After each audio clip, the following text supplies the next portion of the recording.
L'émouvante lettre d'adieu de Joselu au Real Madrid.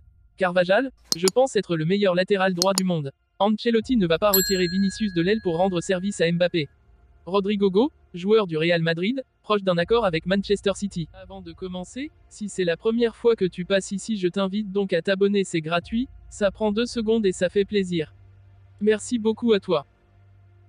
Joselu a officialisé le fait qu'il ne continuerait pas au Real Madrid la saison prochaine. Il a écrit une lettre au club et à ses supporters. L'histoire aura été courte mais extraordinairement belle, digne d'un conte de fées. Joselu, c'est l'histoire d'un homme qui a réalisé son rêve à 34 ans, à savoir porter la tunique du Real Madrid et soulever la Ligue des Champions, le tout en étant le héros de l'une si ce n'est la plus belle soirée de la saison, en demi-finale retour face au Bayern Munich au Santiago Bernabéu. Ayant convaincu tout le monde au club, Joselu s'est vu offert l'occasion de continuer au moins une saison de plus, mais la vie avait d'autres plans pour lui. Il a eu une carrière très honorable mais pas extraordinaire non plus, il a donc légitimement pensé à son après-carrière en décidant de partir. En clair, à 34 ans, mettre en avant l'aspect financier après avoir atteint le Graal n'a rien d'honteux. Il s'en va au Qatar. Sa lettre d'adieu. Ce vendredi, l'Espagnol a officialisé son départ. Il portera les couleurs d'Al Gharafa à compter de la saison prochaine. Il a tenu, au travers d'une lettre, faire ses adieux au Real Madrid et à ses supporters. Merci, c'est le mot le plus approprié pour exprimer tout ce que je ressens en ce moment, alors que l'émotion et la nervosité me permettent à peine d'écrire. Merci au Real Madrid pour tout ce qu'il m'a fait ressentir tout au long de ma vie. En dehors comme en dedans, à l'intérieur et à l'extérieur. Merci pour ce que vous m'avez enseigné quand j'étais encore un enfant, merci de m'avoir donné tant d'exemples de grandeur et d'humilité à la fois. Merci d'avoir entretenu mon rêve et d'en avoir fait une réalité. Merci président, tu es immense. Merci José Angel, le bras droit de Pérez, pour tant de choses. Merci à tous et à chacun des employés du plus grand et du plus exemplaire des clubs.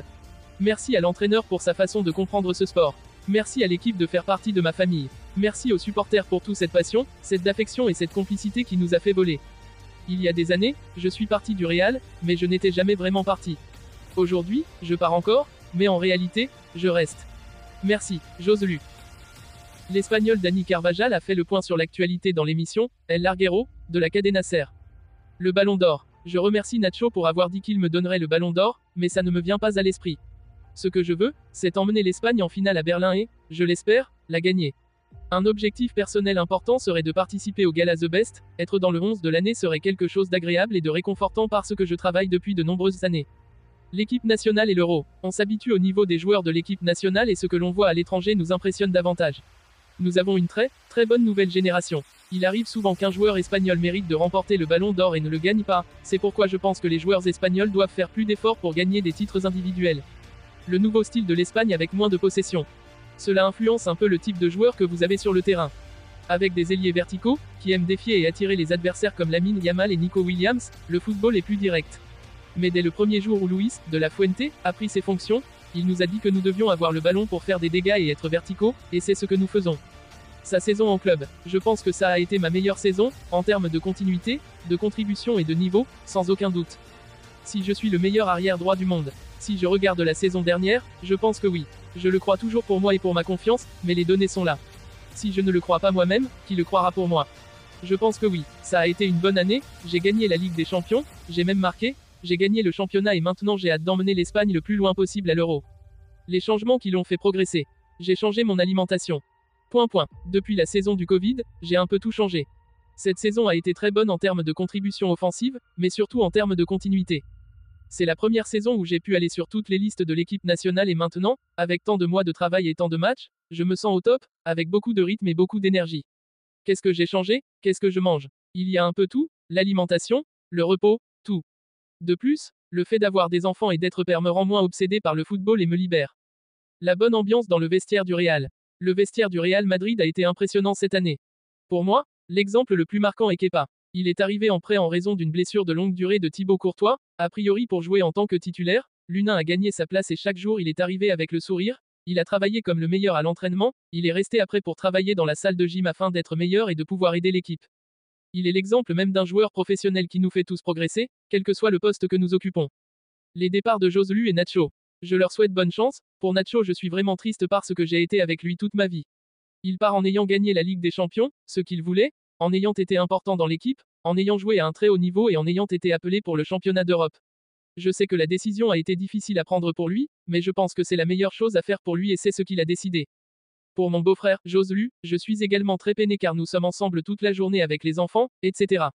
En fait, j'ai été l'un de ceux qui ont recommandé sa signature au Real Madrid l'année dernière parce que je connaissais sa situation si l'Espagnol était relégué. Il a marqué 18 à 19 buts, il nous a amenés en finale de la Ligue des Champions, nous devons donc le remercier pour tout ce qu'il nous a apporté. Je comprends qu'avec l'arrivée de Mbappé et d'Endrick, il va avoir moins d'opportunités et qu'il a une offre de l'étranger qui n'est pas refusable. Nous irons lui rendre visite au Qatar. Quitter le Real Madrid un jour.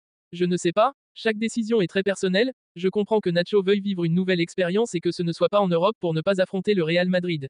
Le jour où ce sera mon tour de quitter le club, j'évaluerai où j'en suis, l'âge que j'ai, mais je n'irai dans aucun club européen après le Real Madrid, je le garantis. La signature de Mbappé a été annoncée il y a près d'un mois, mettant fin à des années de théorie sur son avenir. Dans une interview accordée à AS USA, Emmanuel Petit revient sur l'arrivée du Français au Real Madrid. Je suis content que le feuilleton Mbappé soit terminé, parce qu'on l'avait toutes les semaines. Est-ce qu'il va partir? Est-ce qu'il va rester? Qu'est-ce qui se passe entre le PSG et Mbappé? Ça fait longtemps que j'en avais assez. Chaque semaine, on ouvrait les journaux, on allait sur internet et ça parlait de ça. Ça fait des années que c'est comme ça, tous les 6 mois. Est-ce qu'il va signer un nouveau contrat? Est-ce qu'il va rester? S'agace-t-il, comme très souvent lorsqu'il évoque ce sujet?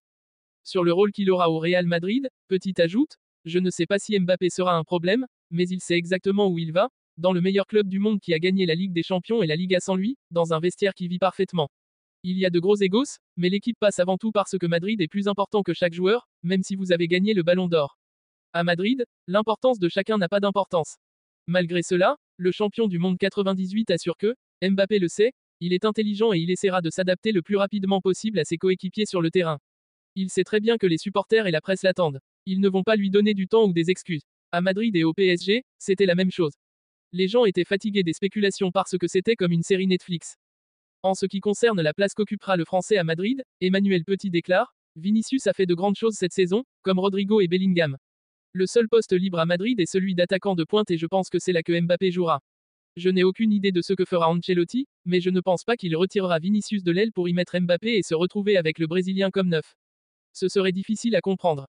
Mbappé sera attaquant de pointe, peut-être que je me trompe, mais pour moi c'est la meilleure solution pour ne pas avoir de problème avec les joueurs, surtout avec quelqu'un qui vient d'arriver dans le vestiaire.